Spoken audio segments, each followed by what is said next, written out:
Hello, welcome back. It's mid-autumn in Fife. The clocks have just changed and we're just getting used to the new normal of very little light, a few daylight hours in these precious days. But we are getting some cracking sunsets, so all is not doom and gloom.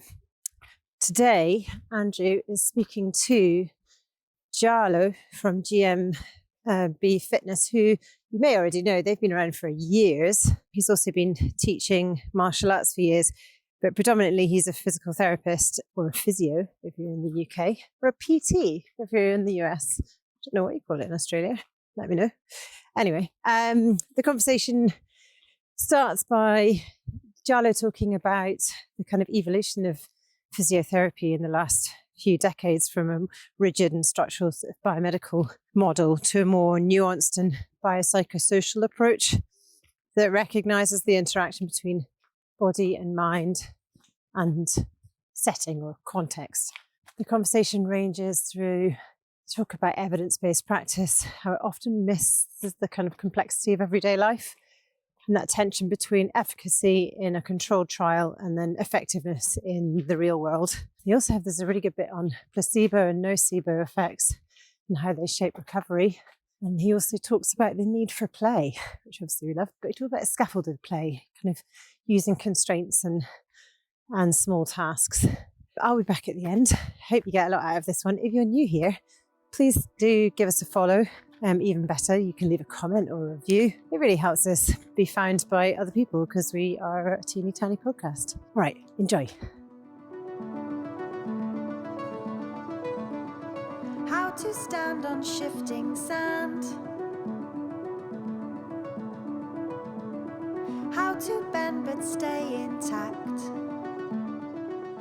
Okay, I'm here today with Jarlo Ilano, and Jarlo is someone who actually doesn't have a huge social media presence, which I really respect, and I might talk about that later in the interview.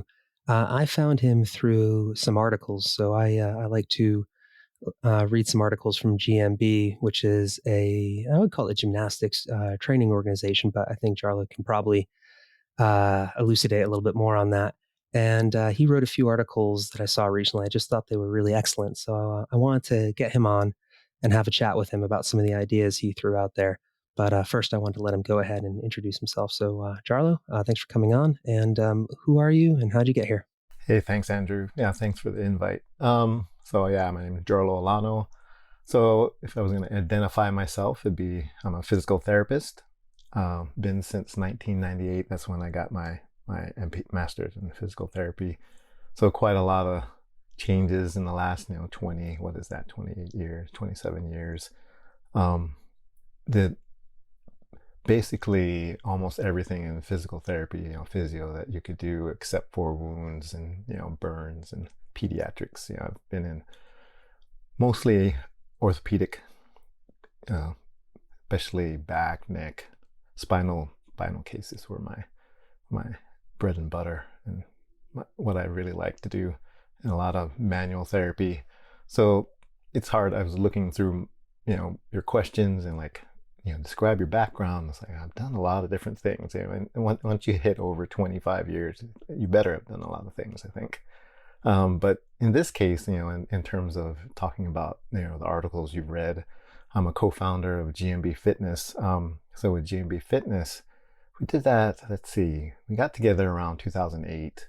But it was about 2009, 2010 that we actually really got it started. So I have two partners, Ryan Hurst and Andy Fawcett. So Ryan, you talked about gymnastics, and that's where, you're a CrossFit coach, and that's where you kind of found us through some of the ring stuff. That was our first program, Rings 1. And it came about because Ryan was a competitive gymnast, through his high school years and into college. And we met through different organizations. We were all martial artists. That's another huge thing. I've been in martial arts since I was 12. Primarily Filipino martial arts, Judo, Silat, a lot. I just love it. Brazilian Jiu-Jitsu, I have my brown belt. Silat, I have a couple of certifications.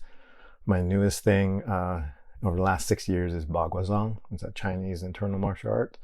So I'm just, my friends say, oh, what are you doing now? Right? Because it seems every few years I take a deep dive into something. So that's kind of where I'm at.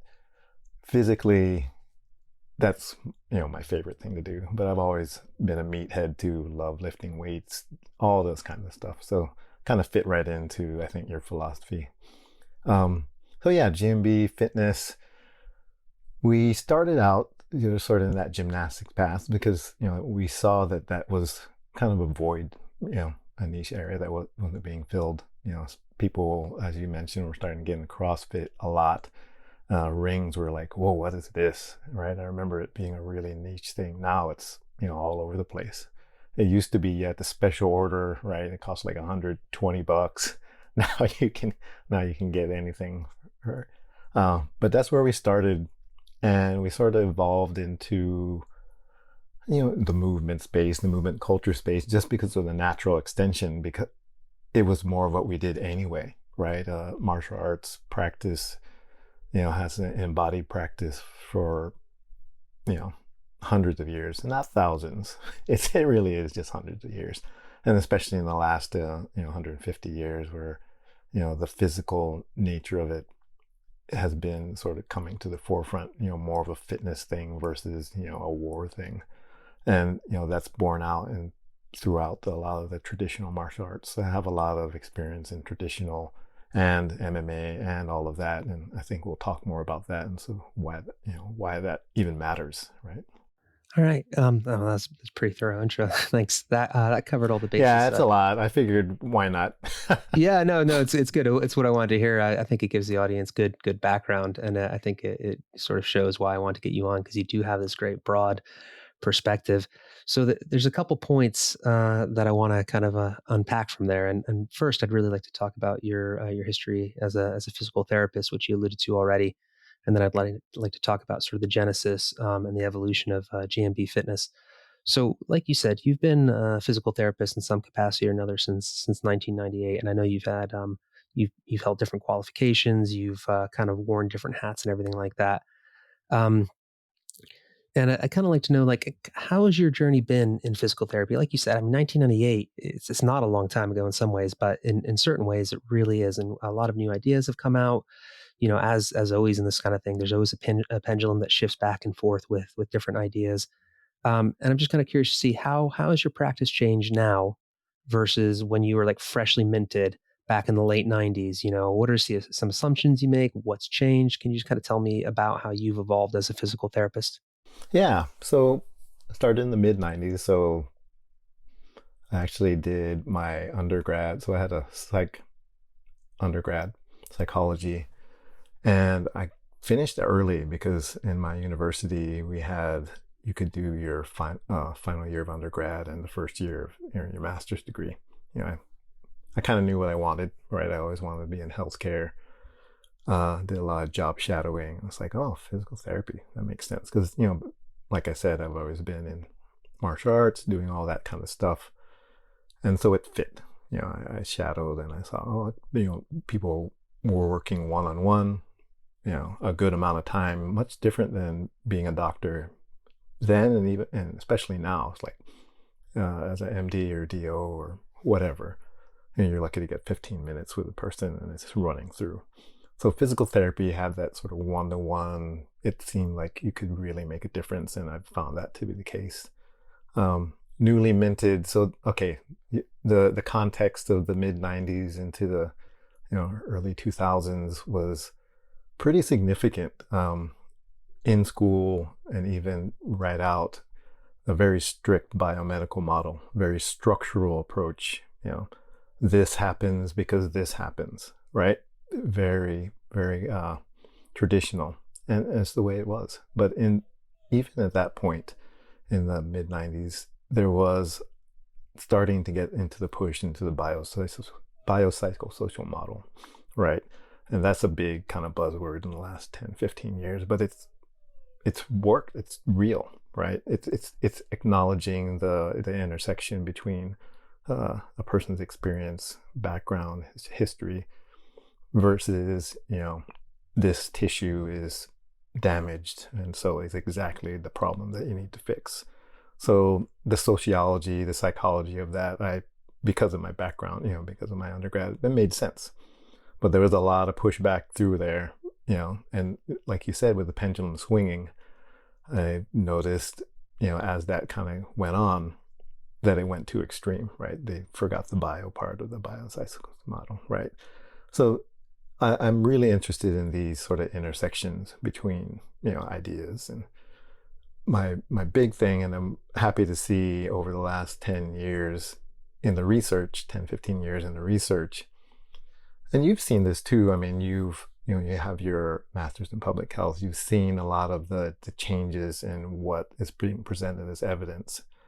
And it depends on sort of the youth, like where is your profession and sort of that evidentiary background, right? And so, back then, like the research was very singular. You had that singular variable, comparison of groups. You had to do that to establish it, right?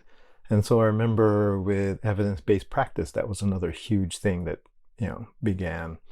I won't say, it's hard to say began, right? Because they sort of melded into each other, merged into each other. But I remember at that point, they're like, oh yeah, evidence-based practice, we need to have clinical practice guidelines, what's really working.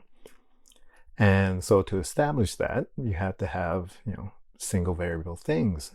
And I remember talking with, my friend, my colleague, I'm like, good PT is not a single variable thing. How, you're supposed to do, several, you're supposed to intervene in several different ways. And so that we felt that wasn't reflected in literature. And looking back, and even at that point, I understood it. You couldn't. How can you have a research study that's a, randomized control, gold standard, and have several variables without a preceding literature showing, right? I mean, so it's a very young thing. So yeah, I've noticed in the last 10 years that, now the multimodal approach, right? It's multimodal. Of course, there's no good practitioner of anything that only has a hammer, right? And so it's interesting, over the last 25, going on to 30 years, to seeing that evolution, and it's great, right? And I think we can talk a lot about that too. Is like, evidence-based practice, the biopsychosocial model, all of those being multimodal, variable input to have any kind of accuracy and success. So, I think in a nutshell, that's what it is and what I've seen. And it's hard, right? Because as a practitioner with gaining experience, your experience should count. It should count quite a bit. But we also have biases. We also have, our own sort of pet things. Like, oh, I've seen this work. Well, sure, right? But at the same time, you shouldn't discount it, whether it's recency bias or confirmation bias or recall bias.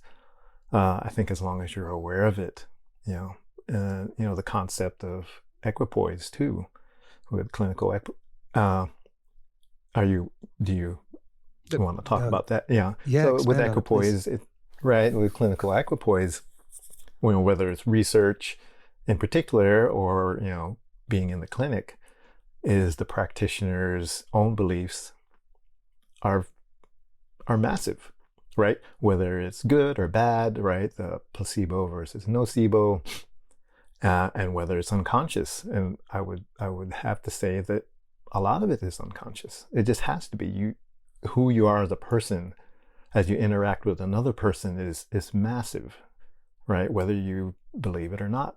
And so, that's another big thing is, okay, look at the research now with these interventions, how much is due to the equipoise, how much is due to, trying to control for those variables, how much is it in contextual effects. Well, life is one big contextual effect. I mean, how are you going to remove that? I remember I was reading some articles and looking at looking through some of the reactions to it, and people, so there's a meta-analysis of contextual effects, and they're listing all the interventions, and they're even exercise. Exercise has like a 42% component of it being contextual effects, meaning they cannot attribute it to the so-called only physiological effects. And they're like, look, even exercise. And I think, okay, sure. What does that mean, though? It doesn't mean that you can just throw anything at a patient or throw anything at a client and it'll stick just because they like you. That's the wrong approach, right? Yeah. One of the concepts we have in public health that's kind of aligned with this is this idea of efficacy versus effectiveness. And I don't know. I don't know if it's a distinction they have in the States, because I think it came out of the UK. But it's just, it's this idea, something, an intervention can have high efficacy in a clinical setting, and some of the classic examples would have been like HIV medication uh, when delivered in a clinical setting had very high efficacy. But then if you took the same medication, you actually tried to apply it, say in South Africa, I think is where the initial study came out of, we found that the actual effectiveness, in situ was really low. And a lot of times in public health, sometimes they just talk about when you're doing an intervention, in order to have this fidelity, it's so complicated. And sometimes you just have to accept that there's a certain amount of this black box element where, like, look, this works in this setting, and it's almost too complex to untangle it. Um, which is interesting. And obviously in public health, we end up using a lot of observational studies, which is the same thing. We sort of have to tease the meaning out of this, where we just don't have, I would almost say, the luxury of having these randomized controlled trials and things like that, because obviously you'll just never be in a situation. So it is it's a really funny balance. And I think this idea of balance will actually come through a lot in the conversation, as we talk about things like quantification and data, and just what you were saying about, and we were talking about this before the podcast started, but just how much of good science comes through disconfirmation, which is just meaning that we need to accept that, as practitioners, we're sort of flawed observational vessels. We can have all these hunches and various biases and things like that, but also, we need to make sure we have tools to disconfirm that. But it's very hard. And then, you know, I guess if you're getting good results, however you want to measure that, whether it's people keep on coming back to you, or people report that they're happier, healthier, things like that, because obviously people's own perception of progress is going to be biased by all this as well. So, sometimes I think we can probably harness placebo effect and just sort of accept that it's baked into the pie. Oh, absolutely. And I think even just talking about this shows that there's nuance and complexity. You cannot just be on one side or the other and be, an effective practitioner. That's interesting, the effectiveness versus efficacy. I think some of the other statistical terms with that would be, internal and external validity. You could have a pretty good study. You could have it's all really working well, but it's just not transferable, right? The external validity isn't there. Yeah, And transferability also, is huge. yeah, transferability. And also, how are these clinicians, or how are these different people accessing your research going to even just look at it? What does it even mean to them? That the sort of faceability. If you have something and it seems great to you, but to someone that's actually working, or someone actually trying to use it, if it doesn't even look good, right, on the face of it, if it doesn't you get that little bit of, then already Yep. I won't say The lost, walls go sort up. Yeah. I did anthropology for undergrad, and one of the terms I loved in anthropology that came out of this was this concept of emic versus etic. So emic as in phonemic, as in how a word sounds. Oh, sorry, the meaning of a word, and etic as in phonetic, how the word sounds. And anthropologists, they kind of hit this tension all the time, where they would go into a group and observe a group as an outsider, and they would try to say what the meaning of this ritual, the meaning of this cultural behavior was. But then obviously if you talk to the people in the group, it would have a totally different meaning. So you'd see this all the time when anthropologists would try to say, well, actually, it makes sense that in Hindu cultures people don't eat the cows because the long-term protein yield off of the dairy product is actually much higher, and then they can convert the cellulose of the plant byproducts into continuous protein, da, da, da, da, da. And they would try to, imbue it with all this meaning, where obviously if you talk to people internally, they would say something totally different. And one of the things I think is really interesting is you see it a lot in some of these these programs, these NGOs that try to put wells in. And I'm rambling here, so I'll keep it short. But you see these organizations will come in and they'll see that the women in the wells, they have to walk sometimes 2, 3, 4 miles a day to get fresh water and do the laundry. And externally they think, well, this is horrible, because the women have to walk so far, and it's this grueling labor, and it's not fair. It takes them away from other jobs. So you drill a well in the middle of the village, and people use it at first, but what you see sometimes is 6 months later, a year later, a lot of the women have reverted back to going to the well again because we've misunderstood what the meaning of the well is. You get to go out and have a walk with your friends. You can catch up on gossip. You can get away from your annoying husband or your kids. They're doing all these other things. It's almost like a type 3 error in design, where you're not even studying what you think you're studying. It's a categorical error where you've completely misjudged the meaning of something entirely.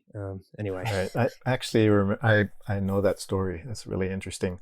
The immersive sociology thing, where you're supposed to make less errors like that because you've been entrenched and immersed into but a few months is only a few months. It might seem like a lot to the undergrad, or the grad assistant being there for 6 months, but it's not enough time. How could it be? How could it be in a culture? Okay. And it's, it's a totally different thing. But, if we're going back to quantifiable studies, like, we took X amount of college students and studied them for 5 weeks, and we saw that whatever the bone mineral density increased, or their muscle density or something, and it's, I think it's we'll keep this in the back pocket as we talk. I wanted to shift over, just talk about GMB a little bit more, and then go over into the articles that I found that I really enjoyed. And I just wanted to go back to the founding of GMB, because you mentioned it, that the common thread really seems to be martial arts. And at the time, when GMB first came out, like you said, there's a sort of focus on a lot of traditional gymnastics apparatus. So, rings, et cetera, maybe more on getting the planche and things like that on the floor. And it seems to me, having watched the organization sort of evolve over time, that it really has changed quite a lot. And you use the term movement culture, which I think it would be good if you could unpack that, because that's, for people who aren't versed deeply into that sphere, it might be a term they haven't heard. They might not know the connotations of it. But what I'd like to know is just a little bit more about GMB. How it, I guess, how it emerged, what the context was around it. And you decided originally you had gymnastics as a lens, but to me it feels like it's changed in some other ways, and you've sort of gone in some other directions. I was wondering if you could talk about that. Oh yeah, it's changed quite a bit, and honestly, it's because of it's the business aspect. It's a startup. So here's the context. Me and my partners, we knew each other from doing various classwork, courses, all those types of things. You go to seminars. So you look at where we were in the early 2000s. The internet was almost brand new for a lot of people. If you were in college, right? I remember being in that first group that got emails, right? This was 92, 93. And so you were looking through, and then now you got Usenet groups and discussion forums. So that's how we met, right? We everyone's just kind of looking on, and you're saying, oh, these people are interested in what I'm interested in, right? It's huge. It's quaint now. That seems like such an old man story, but it's absolutely true. And so yes, a lot of that kind of linking was martial arts and physical culture and all of that. We actually, before GMB even started, Ryan and I had made a yoga kind of manual, right? He had done his certifications. Like, I think he even went to India. I had been doing yoga for quite a long time. I had the physical therapy background. I could write. I'm a good technical writer just because of my education. And so that we did that, and it was the whole thing, like a PDF, videos that you could you could do all that. He actually, even in Japan, he's from Japan, made a DVD, like all of those things. Again, sounding really old right now, but that's where we started. And that's where the community kind of knew us, and we had done all of that. Then, the genesis story is we were teaching at a seminar, and he was messing around doing some, gymnastic stuff, right? And people were just, amazed. It's that kind of stuff you didn't see unless you were doing it like in high school or all of that. There were CrossFit was just beginning, right? So even people doing a handstand was like, oh my gosh, what is this? Right? That's another huge thing. CrossFit was just so good about bringing this concept of, being broadly skilled in a lot of, physical capacities. So we sort of hit that. I told them, like, there's something here. We can create something. We can do that. And so, the gymnastics thing, honestly, it was a niche. It was a niche that we could fill. We looked through it, you do your market research. I was like, there was one other rings program by the Olympian, and I forget his name. And it was good, it was okay, but it was like, it was not a teaching program. It was, here's how you do it, you do this, you do this. So we knew how to teach, right? And then we got together with our other partner, Andy, and he's also a teacher, also a martial artist. And, we sort of developed, the kind of system from there. We knew what we wanted to do. And so we kind of started there. It was rings, then parallettes, P-bars, floor, right? All of the sort of gymnastic activities. I then created Focused Flexibility, which was my first mobility program, did really well. And then we sort of rode that wave of, okay, now we're doing streaming. Now you don't order you don't order a book, you get a PDF, and, you're looking at the next 5 to 10 years, 10 years of kind of doing that, kind of establishing ourselves. But in terms of, again, movement culture, in terms of really understanding how to use your body, what are the capabilities, and not in a specific way, right? Gymnastics is a very specific thing, right? It's a sport, it's an activity. You have certain goals there. We had used that as an avenue for people to get interested and to discover their capabilities. But you don't need to do gymnastics, right? You don't need to do a certain thing to discover that. And so we moved more towards how we were, how we actually trained ourselves. We might go through again, talking into that physical, athletic training, physical training lens. You could have like a cycle of 3 months. I'm really gonna work on getting the muscle up. I'm really gonna work on my, handstand skills, and that's great. But a lot of people, they're into it. They don't do it really year round, or they don't need to do it year round. So what are the kind of, fundamental physical capacities or capabilities, or, whatever you want to call it, that would be great for people to get through, right? And understand what they can do.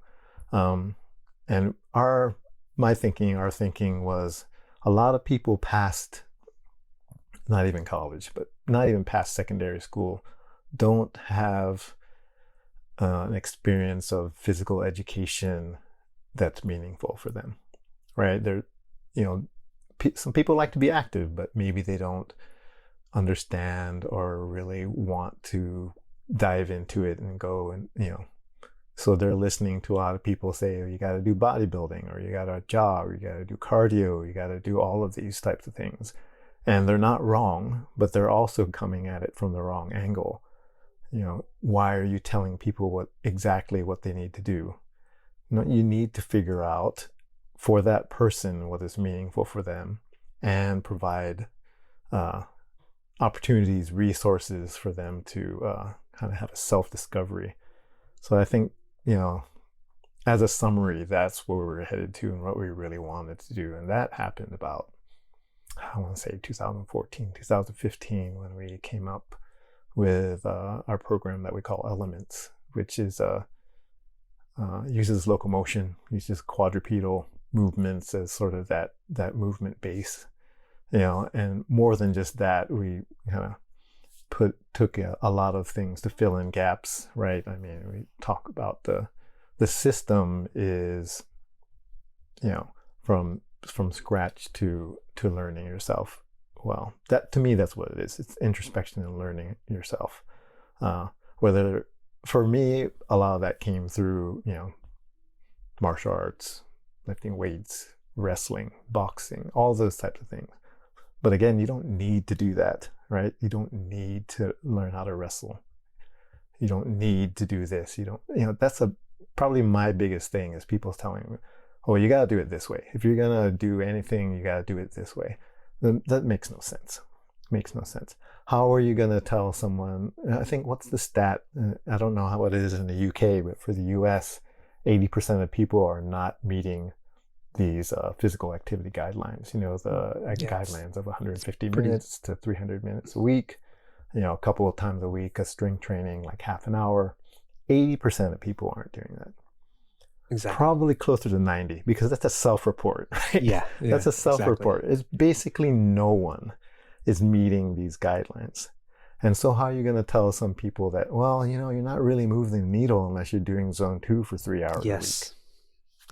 Us having this conversation. How is that going to work if telling someone you're not even going to make it's not going to make any difference unless you're hitting 300 minutes a week? So you're telling me 200 minutes is bad? 150? Where's the threshold here?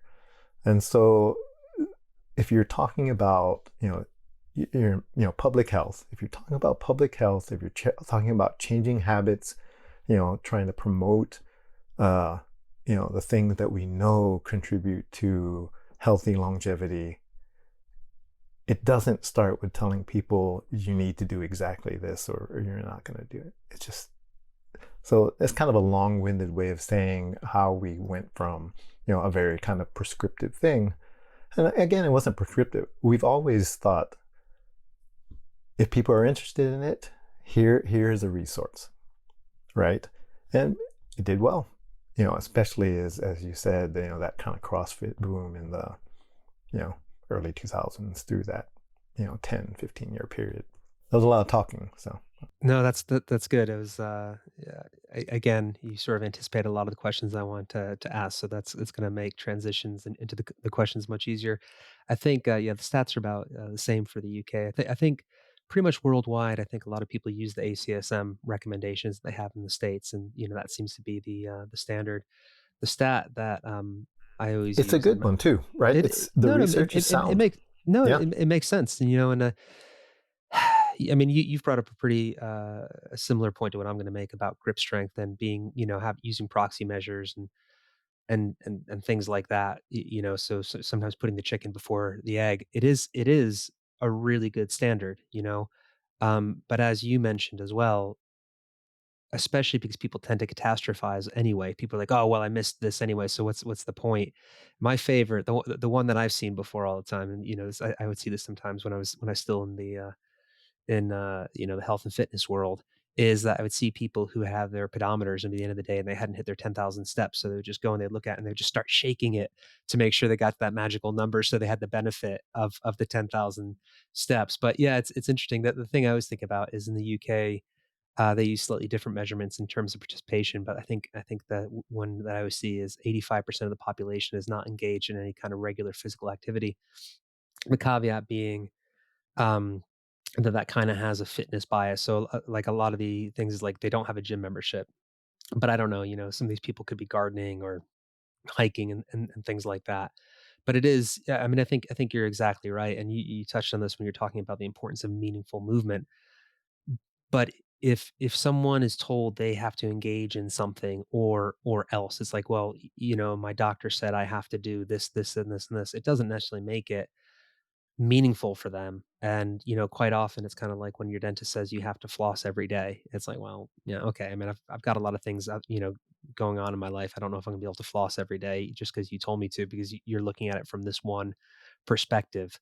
Um, yeah, so it's a big challenge. And I think it is interesting. And I think we can credit CrossFit for this. How I think people's ideas of how they can engage with physical activity or fitness or whatever is so much broader than it used to be. I think there was this idea, especially in the 90s and early 2000s, that you went to the classic big box gym, you did your 30 minutes of cardio on the treadmill, and then you did, whatever your Nautilus circuit, or maybe you did it in the opposite order, depending on what your goals were. And I think that was very often not meaningful to people. We were talking about transferability earlier. Like a lot of people do this, and it just felt like you were doing these arcane movements that might have they could have just been like religious, incantations, because how much carryover does that have to the quality in people's lives? The question I want to ask, oh, sorry, go ahead. Yeah, well, in terms of transferability, I think it's again, there could be a perfect thing to do, a perfect exercise. I remember these ads, for this machine, and I think essentially it was just it was sort of this recumbent elliptical where you could use your hand. I forget the name of it. I remember those, like you'd see them in the back of like Sharper Image or something like that. It's like, how could this one machine be so effective in 15 minutes? Right. Exactly. Exactly. Like, and you only have to do it 16 minutes a day, and maybe it was. And you look at it and like, yeah, I could see that. And that's all you have to do. Okay, so it's the perfect thing. But that doesn't, again, that has no meaning, right? Yes, you could force yourself to do it. But, again, that also has the contextual effect of, is it now it's a chore? Oh, I'm doing this so I could live, 5 years longer. So, that is terrible, right? We don't want, this activity, which is supposed to be useful and good for someone, to just be another chore that they have to do, right? Another checklist to tick off. So again, even if it is the best thing in the world to do, if you're forcing a person to do it, or they're just kind of doing it begrudgingly, that already makes it not perfect, right? Makes it less than perfect. So. I was going to ask about the Elements program. I was going to ask how it's organized, and I've got some other questions that we might get to later. But it's such a huge endeavor when you decide that you're going to create a program, and you're going to try to get a program that needs to be meaningful and somehow appeal to different people, and get these people from these disparate, backgrounds, different capabilities and capacities, and taking them in and trying to create something that's meaningful for them, trying to also get something where they have a sense of progress, and they know where they're going next, they know how they can apply it. So how did you break that down? How did you start eating the elephant on that? And how is it organized, just so that listeners can get a sense of what the program is like and how it makes sense of this idea of physicality? Sure. Well, I think, again, with the program itself, any program or any kind of activity, you have to start with, what's the meat of it. And for this, like I mentioned, is these crawling, people call it crawling or quadrupedal locomotions, a lot of that stuff, you look at it and like, oh, it's moving around the ground, doing some rolls, using all of their limbs. A lot of it comes from that, development, human development. We start off on our bellies and our backs. We have to roll, you have to get up to half kneeling, tall kneeling, all these types of things. That's sort of the physiological sort of basis for it. But again, look at it just on its face. These types of things come from that functional mobility aspect. I think I mentioned it before. A lot of my thinking for this of how do you make something meaningful for a person, it comes back to that kind of very basic fundamentals of physical therapy. One of the things, if you're working in the hospital and deciding if someone is safe to go home, is independent to go home, what are the capacities for independence? Getting up off the floor, standing up, how, walking, all of those things that seem so basic, because they are basic, they're fundamental. Can you get up off the floor by yourself? Can you safely navigate stairs, right? And there's all kinds of norms, right? There's all kinds of measures, depending on where you are. It's like 12 to 16 stairs with one handrail, getting up off the floor, either using a chair or there's nothing around. It's all those types of things. But if you look into the heart of it, it's functional independence, functional mobility. What is it to you? And so that's kind of the meat of it. But also, and this is sort of getting to the pedagogy of it, is what is a workout supposed to be, right? What is a workout supposed to be? For us, and for me in particular, it's always been how can you learn about yourself, right? What are your restrictions in that are that sort of limiting you from your own personal functional independence, right? So it goes back to, my mother-in-law never liked to exercise, never. How are you gonna convince? We were telling her, 30, 40, you should do this. We gave her a bike. There's a treadmill. Go walk to the mailbox. Some people are just they find no meaning in that physical activity. But you can say, the things that she wanted to live in her own house for as long as possible. That's meaningful, isn't it? So what do you need to do that? Well, you need to be, if something happens, you need to be able to get off the ground. You need to be able to put your groceries away. You need to be able to do that kind of stuff. You look at that, and then you take it even further. You need to be able to squat up and down. You need to be able to lunge. You need to be able to sometimes get on your hands and knees and crawl around. One of my favorite anecdotes, and I'm not sure if we got this in the email or with a social comment, was from one of our clients. And I think he responded to something like, well, why do I need to get this flexible? Or why would I even need to be able to crawl? And so the man is a plumber. He was like, okay, this is what I need to do every day. I need to go under this sink. I need to crawl around and change this fixture under the toilet. And I'm like, that is the perfect example. And he said, I can do all this comfortably, and I can maintain this because I've done your programs. So I think that's another long-winded answer of, how is the program structured? Well, we have that, these kind of what we've decided are kind of fundamental movements, which, go through the squat and hands and knees. We show people how to analyze the warm-up, we call it preparation. How can you get started in a way that can tell you how much intensity or how much volume you should probably do. We talk a lot about auto-regulation. Every day is different, right? Every day is different. You cannot have a prescriptive thing without, being able to toggle up and down based on, your performance of the day, let alone how you're feeling, right? Feelings can lie, but performance is there. And so that starts right away from our preparation or our warm-up section. Then we have specific things to do, in regard to the locomotion, like a bear crawl or a monkey, or I think you said you had Rafe Kelly on your program, right? Parkour has, Kongs, and, all of that stuff appears because you want to move from one place to another. These are not special things, it just happens, right? It just happened that you need to do this. And so that's why we chose locomotion as that kind of base. And then at the end, as you're kind of cooling down, we ask people to reflect. Introspection to me is massive. If you can look a little bit into yourself as to what you've done, ascribe meaning to it, right?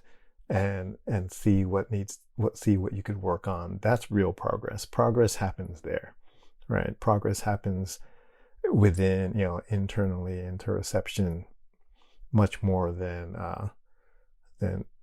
checking tick boxes off of, did I hit my 9,000th step, right?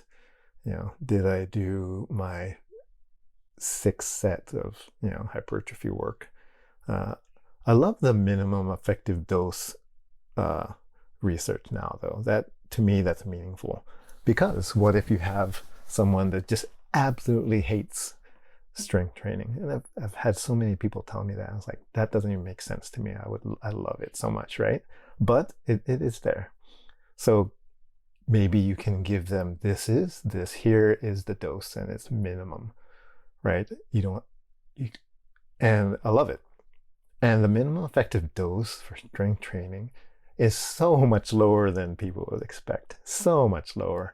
I mean, it's the greatest thing. It's almost just like giving people the opportunity to move and the exposure to use their bodies. It's amazing how quickly people can get better at various things because maybe it's not fair to say so many people start in a deficit, but it's amazing. I think if people haven't been getting much opportunity to move and you start getting them to move, their body's like hungry for it. And I was, back when I used to work in a traditional gym, I'd be like, man, if you want to get people's deadlift up to body weight, it's just going to fly up there because your body pretty much, unless you have some other limitation, your body is very happy to deadlift its own body weight very easily. I'm sure like Pareto principle and all that. It's when people start specializing, deciding that they want to become power lifters, everything like that, that everything grinds to a halt. And for me, I just got to this point when I hit my 40s, like I just don't want to do any grinding anymore. Once I hit something and like I feel like I've gotten to that good enough stage on something, I'm very happy to go on to the next thing. Because if it stops being fun for me, I realize I've kind of hit this point where I'm trying to specialize too much in something, and that's a personal decision I made. No, And how people, it makes a lot of sense. yeah, Training and anything in general is asymptotic, right? The difference between 0 and 1 is the most difference you're ever going to have, right? Then 1 and 2 and 3. It is that curve. And I think you talked about that, powerlifting, right? That's a very specific thing. You want to be able to lift the most weight possible. That's what it is. And so you are automatically optimizing for that. You are automatically optimizing for that because that's the purpose. And that's you had mentioned, what are the primary differences between sport and exercise and martial arts or whatever, and it's intention. So powerlifting, you have 3 things. You're going to lift the most weight as possible in those 3 things. Olympic weightlifting, you got 2 things, right? And you got to lift the most weight possible in those 2 things. You're running a half marathon. Well, you got 13.1 miles and you want to go as fast as you can in that. Those are it. It's a sport. You're playing soccer, get the ball in the net with 8 other people, right? Or whatever it is. but obviously the complexity on field sports turns into something. But yeah, no, I see what you mean, especially when it was funny because in the 2000s, certain modalities became like the hot new thing. It's like there was a while, especially I think when Ripeto's book was really big. Sorry for context for the listeners. Mark Ripito, he wrote a book called Starting Strength that was like a basic linear progression for getting strong and powerlifting style movements. And there was a while where you couldn't go on the internet, and if you mentioned anything that wasn't starting strength, people were like, no, you got to use starting strength. And people were training like power lifters and people were training like Olympic lifters. There was sort of almost this cult of Olympic lifting for a few years, which is great, because it's an admirable thing to get good at because it does reflect that you've got the mobility and the strength and all that. But it's very interesting how people would go down so far down these rabbit holes, and then like, well, do you want to compete as a power lifter? Do you want to compete as an Olympic weightlifter? Because the return on investment and getting good at like a classic Olympic style snatch is huge. You need to, the opportunity cost of going down that rabbit hole, unless you really love it, is it going to make your life better? Probably not, and the return on investment, like a lot of my training and a lot of the training I do with my clients and members, I just use a lot more sandbags now. Because honestly, if I can get someone to pick up sandbag, lap it, pick it up, and put it on a platform, I can teach someone that very easily, and they can get tremendous feedback and good transferability from that in the way that I don't think is necessarily true of of a specialized barbell lift. So I think you're right. This idea of intention is really, really important. Yeah, optimization really kills a lot of people. And I think it's also the information that's coming out, and there's very good information from lots of different sources. But look at where the information is coming from. That is good. It's coming from sports coaches, right? Or it's coming from people that have specialized in things. And it makes sense, right? If you want to gain a little bit of muscle, right, and get some strength, who should you listen to? Probably the person that has gained a lot of muscle, gained a lot of strength. But then you have those issues right there. That person, that's what they wanted to do, that with their specialization. What does that mean to you, for you, right? Does it mean automatically that you have to do exactly what this person does? And, even just saying that, it's, oh no, it's not. But you don't realize that when you're going down the rabbit hole. You don't, right? Like you just said, it's like, It just becomes a thing you do because, oh, wow. And then you want, of course, we want the best for ourselves. Why shouldn't we try to do the things that will, make ourselves the best kind of person we could be? Unfortunately, that's not what's happening. What's happening is you're kind of chasing the wrong ideal. The meaning you've actually ascribed meaning in somewhere else that isn't coming from you, right? Meaning should be internal. I think the point you made earlier about ascribing meaning, it's one of the things that I wrote down as a form of progress. I think that is a really good point, because just like with a lot of what we were talking about, I remember when I was when I was a CrossFit coach, I'd always try to get people to write down their workouts. And I would go out and I'd buy everyone notebooks. I'm like, hey, get your Fran time, get your deadlift 1 RM. And, nobody, I think any CrossFit coach who's ever been in that situation will realize that probably fewer than 15% of the members will do that. And I carried over that to my group training. And then I realized, just like you said, actually, so much of the sense of progress is about this narrative and updating a narrative. And I think if you do get people to focus on, everyday capabilities and this idea of functional independence, and especially when I'm working with older adults and things like that, they just like coming back in stories. Just like, oh, the other day I had my groceries and I was able to go up a flight of stairs and I didn't need any help. And that is having that as a benchmark or as like a guiding light, I think is so much more meaningful to people. And it's for me, it's always interesting, and this kind of goes into what some of the quantification stuff we were talking about earlier. Most people aren't wired to care about quantification. People care about stories, and we see this over and over and over again.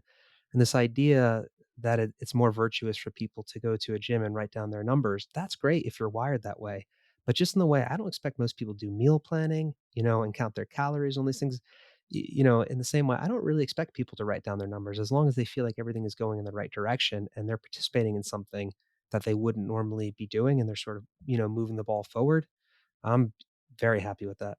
Yeah, I think it's huge. And you talk about quantification. That's another thing in physical therapy, and all rehab and all medicine is our outcome measures, right? So you have your intake forms with different disability indexes, like neck disability index, or the shoulder, oswestry for low back. All those type of things are trying to quantify whether the intervention was useful, right? And a lot of it is, some of it is meaningful. Like, for example, the shoulder index. Can you reach up and overhead activities, reach back behind your back? I think that's awesome, right? That kind of stuff really is useful. It becomes less useful when it just becomes hitting numbers. The old sit and reach test, when we were in kids, and the physical fitness test, or how many pull-ups you can do. You should. It's great to know how many pull-ups you can do, and work towards that if you want. Or if you're talking about Rippito, it's like, oh, you're not a man if you can't squat 400 pounds, right? All that kind of stupid stuff. It's stupid in retrospect because we know it's not meaningful. But it's also a thing where a goal can be helpful. A goal can be helpful per person, right? The sense of progress there is quantifiable. It's like, oh, look at it. When it's a good hook.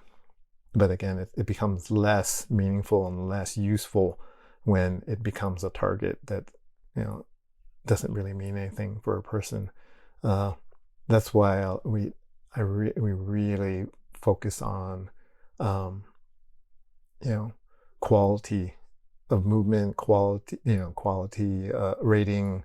How are you feeling? Rating, and it less in numbers, but more in like, for example, in one of our ease things where we ask people to self-reflect and like, how easy was this movement? We talk about terms like snappy and solid, versus clunky. Those types of things seem to have more meaning for people. Yeah. And a lot of that, where was I going with that, is how can we get a person to kind of self-reflect a little bit more and create their own meaning? That's, to me, I think that's the hardest part. Anytime you try to force meaning or force something onto someone, depending on their personality, they're going to either reject it outright, right? Or if they're not going to reject it outright, there's going to be something in the back of their head that's going to be like, oh, do I really want this? And then different reasons becomes easier to fall into, oh, I don't have time for it today, or I don't feel that, right? Because they don't really want to do it, right? They don't really want. That's probably why we're hitting that 80-90% of people just not engaging in these physical activities. Yeah. You just thinking of a few points you said, and you talk about Goodhart's law quite a lot, which is this idea that once something becomes, a target, it can sometimes stop being a good measure, and that's mainly about people gaming the system and the Cobra problem and perverse incentives and things like that. But I heard a good phrase the other day. Someone was talking about they were talking about government and in the UK, and they're saying that targets make good servants but bad masters. And I thought that was a really good way of putting it, because it does provide context, but you don't want to lose the forest through the trees. Um, I was going to bring up the articles, but I'm looking. We've been talking for almost an hour now, and I think that we picked up on a lot of things. I'm going to go ahead. I'm going to put the article links in the show notes, because I really wanted to talk about the transitional movements, which I think is excellent, and then also about play. And I think I might jump over to this conversation about play right now. So I've got the link in the show notes. But you wrote this article on play a while back, and I've also heard the podcast from a few years ago. This conversation came up as well. But this idea, I think play has become really popular again. Actually, the name of our podcast is Playful Nature, because we do try to incorporate this idea of play, self-organization, a lot of task-based activities in our classes. But I really like the article where you're talking about, well, like, it can't be unstructured play. It's almost not really fair if people come up, and the analogy that was in the article was talking about just giving someone a guitar and saying, start jamming on this. And then if you don't know your chords, if you don't know how to hold the guitar, if you can't hear the notes, it's not fair. It puts people in an awkward position. That was kind of the beginning of the article. And you're talking about finding this balance and structure. I was wondering if you could kind of talk about your philosophy on play and how that feeds in to your own practice and when you're working with clients. Yeah, I think it's difficult because, like you said, we do want to encourage play. So at the heart of it, play is supposed to be, yes, fun, but also play is purposeful, right? Okay, the common example would be, play with children and babies and toddlers. They're just kind of moving around, exploring themselves, and so I think that kind of comes into the conversation of, what is unstructured play. Well, look at this baby. He's just kind of he or she's just messing around, trying to discover who they are. Yes, absolutely, because that's the developmental aspect of play.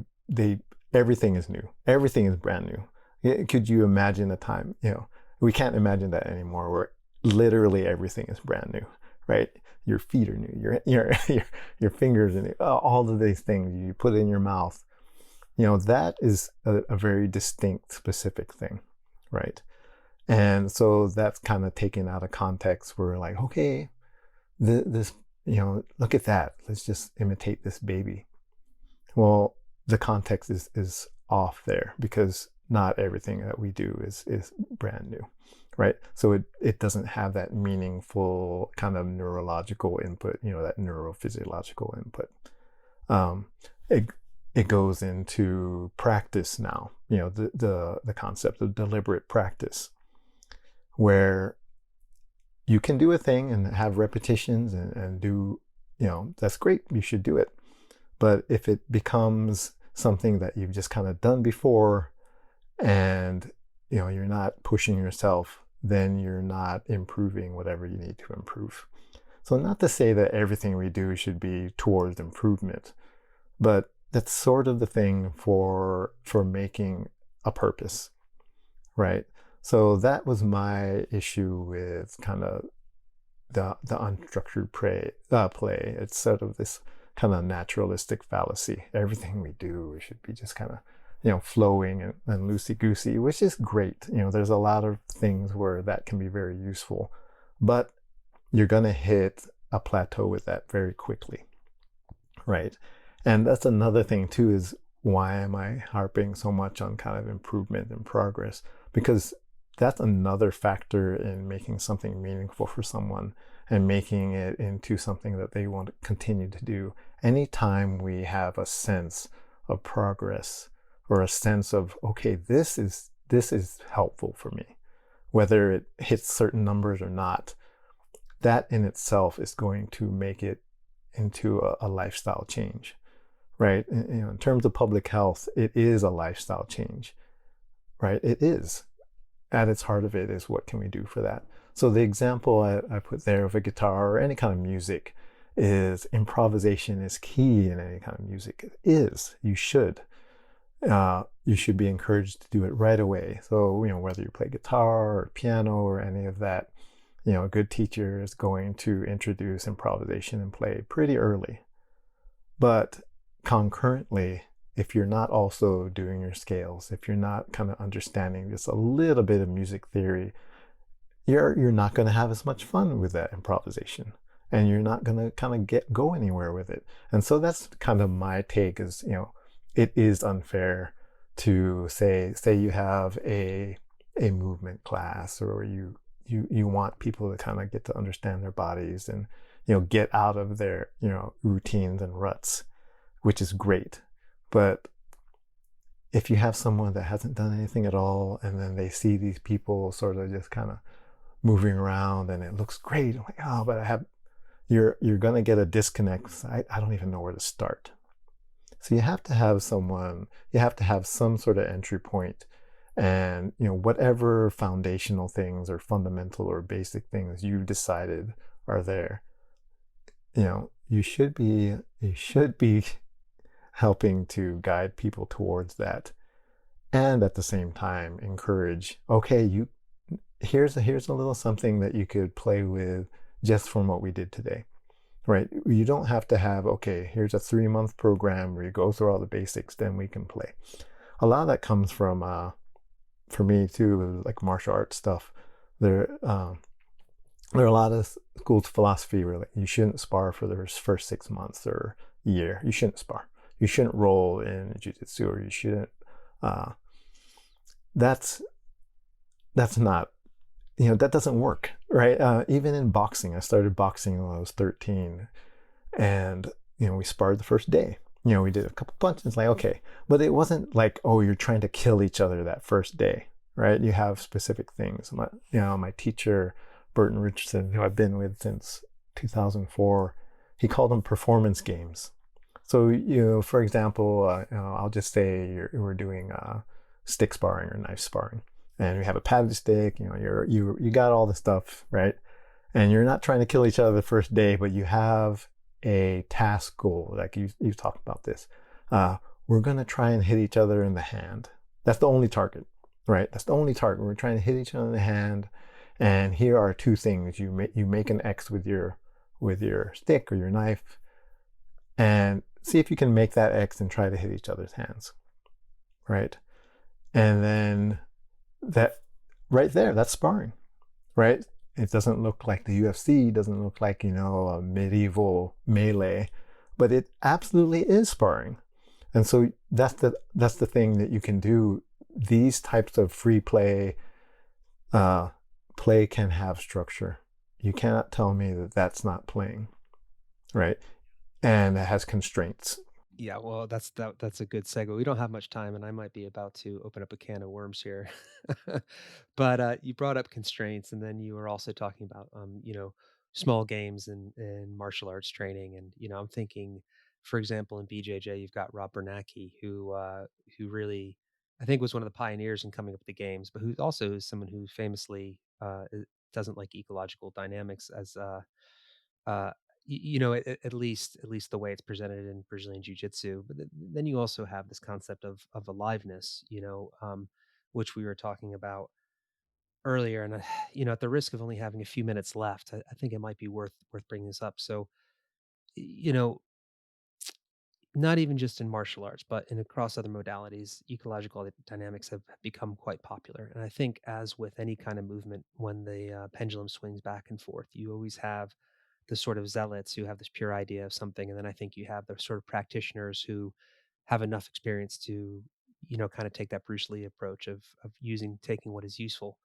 Um, but for me, a lot of the way I do my classes now is probably define maybe inspired by ecological dynamics. In that, what I always try to do is I try to design an environment, and I try to design a task that's going to elicit movement solutions that are helpful for my group. And especially because I work with older adults in certain classes, sometimes I found that the time I have to work with them, it's not appropriate for me to say, you know what, we're going to work on your squat today, or I'm going to get you to lunge. Because if I have a group of 70, 80-year-olds and I'm trying to move with them, the idea that I can say I want this entire group to squat or lunge is completely impossible, because they're going to have such a huge difference in capabilities, injuries, life histories and things like that. But I definitely found that I can be like, hey, see if you can get under that, see if you can get over that, see if you can work with your partner and make an obstacle course, and then, layer in more complexity and see what comes out of it.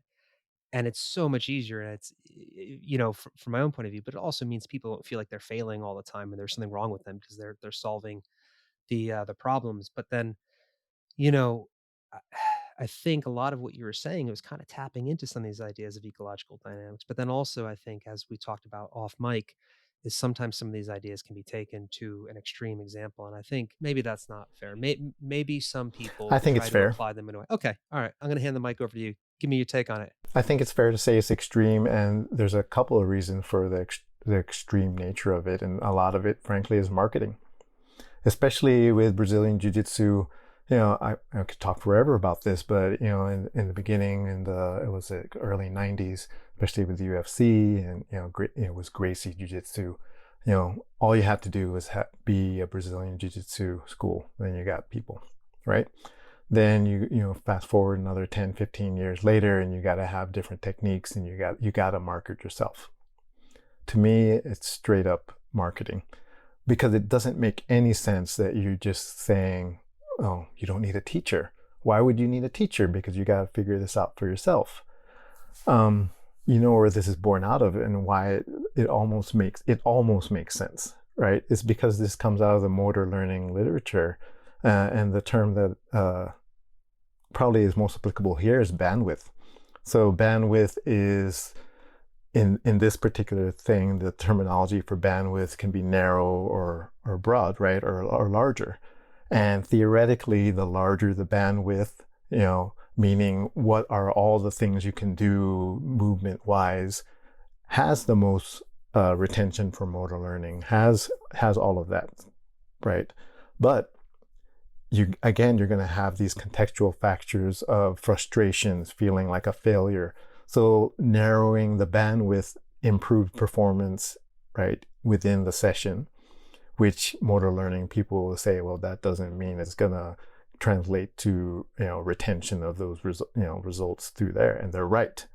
But you have to balance out frustration. You have to balance out the real nature of, how this person is feeling. So again, this goes back to the perfection thing. Okay, I have my perfect workout, and the bandwidth is huge, and I'm doing random practice, and it's variable, whatever, and that's the perfect session. If they're not coming back for session 2, session 3, session 4, you've made no progress, right? So that's the key. So with ecological things, the extreme view, you don't need a thing. Just go roll. And in about 20 years, you're going to be great. If they can continue for that. So yeah, I'm being a little facetious, but actually not.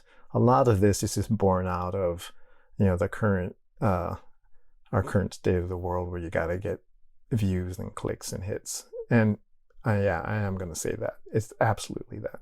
Because you cannot be a coach, and you cannot be a person that's working with people and believe that fully.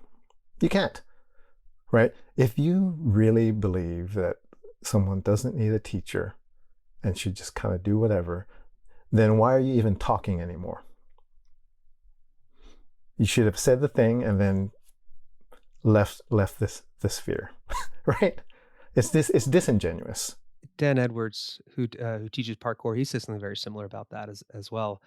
And off camera, we were talking about, or I was talking about this idea of local maxima, which is something people talk about all the time when they're trying to, find a solution or whatever. There's different applications of it in different models of theory, but just that, with your own exploration, maybe you can find something that works for you in this specific context. You think, well, that's great. I've got it done and dusted. But it's almost impossible for you, for one, to create more complex solutions to more complex problems once they've kind of settled on that one. And I guess in ecological dynamics, they would say you have to perturb the system, because you've kind of fallen into an attractor state. But it's interesting because even if you talk to a lot of the famous practitioners, I'm going to say Rob Gray, who I think is very nuanced. He said before, he's like, there's no rule in ecological dynamics that you're not allowed to coach people. You're not allowed to give a verbal coach, a verbal cue, or do some external cueing, or sort of funnel people towards something. And I think you're right. I think that a lot of the most extreme interpretations of it do seem to have a big marketing issue, which is sad because it means that I think, just like with a lot of this stuff, all the good aspects and I think all the good concepts that came out of it can get thrown out as we dismiss the kind of people who are the most extreme versions of that. And to me, that's the problem, because yes, there's so many. I've written about this for a long time. I did remember Performance Menu. I don't even know if it's still around. It was a CrossFit sort of journal, and Yeah, that was Greg Everett. Foreman. Is that right? Yeah, I think it was Matt Foreman. Oh, I Anyway, think it was I before could be Matt. wrong. Yeah, it does. It's fine. Yeah, keep on going. I do. Yeah. I do know it. Yeah, yeah. So it was quite a while ago. I want to say, I don't even know the year, but uh, these things, they're not new. This motor learning research is from the 80s. It's Schmidt, Richard Schmidt, and I actually learned this in physical therapy school to an extent. And there was even pushback back then. I mean, what do you mean we need to we have to randomize our practice? What do you mean that we have to delay our feedback? Right? There was a lot of pushback even from the students. And so this is not new. This was 30 plus years ago. What's really interesting, and I'll have to send you the book name, the title, but it's on music, and I'm just kind of going through it right now. But the author, is describing more recent research, which is specific to music, but there's a lot more nuance now. The same types of things are there in variable practice and delayed feedback and doing constraints, but the music's research is so good because it's absolutely applicable to physical training, right? Learning skills and doing that. But it's much more nuanced now than even it was before. And so, again, I don't want to, cast too many aspersions on some of these ecological people, but, I just hate extreme. I just hate extreme thinking because it's not useful. It's not useful for the the intended effect of helping people. Yeah. And I mean, the way social media works and the algorithm works is people are always going to be rewarded for, these most extreme versions. And we feel it all the time. Jill handles the social media and I don't really spend any time on it, but you could see that you're always rewarded for the worst version of whatever your message is. That's always the one that's going to go viral.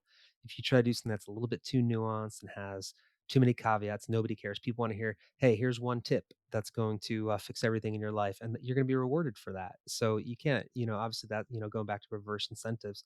Thinking about the ecological dynamics, w- one of the papers I always thought was really interesting, and I think I got this one through Rob Gray, but he was talking, ultimately it was about face validity, and they were looking at the efficacy of martial arts training and knife defense training for police officers, and they were trying these different techniques, and one of them would have been more traditional prescriptive, sort of scripted kata style defense, which obviously would be one end of extreme without that element of aliveness. And the other one was more of a ecological dynamics inspired sort of thing where essentially you'd be hanging out and someone would run up with a marker pen or something like that, and try to stab you. And they found that over time with enough exposure to the ecological dynamics one, people actually were scoring better.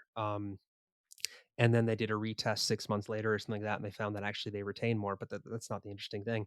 The interesting thing is that the face validity of that style of training was so low that people actually they didn't ascribe value to it. And that's one of the things I see all the time as well, is that when people come into an environment where they expect to be taught, it can be very frustrating sometimes if you feel like someone isn't giving you exactly like you said the feedback that you need, or they haven't really designed an environment where you feel like you have enough guidance. And the level of frustration that can be very high because it doesn't give people an opportunity to actually see that they're making any progress, if they are at all, because it could just be that we're just throwing things at a wall and there's really no way to measure that. Yeah, that's a great study. Anytime you're looking at a follow-up of 6 months to a year later, that's great information. And again, I mean, this stuff is not new. You talk about the knife drill. This was Filipino martial arts back in the, I want to say, late 70s. It's a very classic police training video called "Surviving Edge Weapons," where Gordon and Santo and this other man, Tuangahe, did that, right? There was a lot of, oh, you should do this movement, this, but they showed that that's not the reality. That's where that 30-foot, I think they call it the Tula rule, where anyone within that certain amount of feet, it's gonna make that happen. So a lot of that stuff, to get that face validity, to get that sort of external validity of the recognition, yes, but that's only the first start. That's only the first step. For a lot of that, and my teacher really likes to talk about progressive resistance. So people in martial arts in particular, and we've mentioned this earlier, say you can't spar until you do this. And it's because they have it's like they forget about the concept of progressive resistance. They forget about, it doesn't have to be like you're in, the world championships or UFC to spar effectively, as long as you have, a certain task, you have, the constraints that are available that are appropriate for this person, you're going to make meaningful change and you can do a step-right progression. So that's likely one of the issues probably with that, that particular study of teaching, that method, is that they were probably just, okay, here, gear up and, try and kill each other. Well, yeah, that's probably not going to do well 6 months from now. So this is great. It's, talking about this is there is nuance. It doesn't have to be one thing or other. You have to have multiple variables to have, a real effective, real life, real world change. I think that might be actually a good place to stop as a nice way to wrap it up. Obviously, there's way more I wanted to talk about, but I think we covered a lot today. So I think finishing with this idea of nuance and balance, as we're trying to make sense of all this, I think that is a good message to leave with. So Jarlo, thanks so much for your time. I really appreciate it. Well, thank you for the invite. I hope that was useful. Yeah, it's great. It's a daily exercise. It's a daily exercise. It's a daily exercise. Thanks for listening. If one idea sticks for me from that one, it's the idea that progress is personal, and the stories that we tell ourselves about our bodies and the environments that we create matter almost more than the exercise and movement itself. Huge thanks to Jarlo for coming on. It's really interesting. We will be back in a couple of weeks with Dr. Charlotte Marriott talking about nature connection and mental health. It's a really good one. In the meantime, you can stay in touch with us by email or on our mailing list, or you could just go back and listen to some other podcast episodes. Anyway, have a lovely few weeks and we'll be back soon. Goodbye.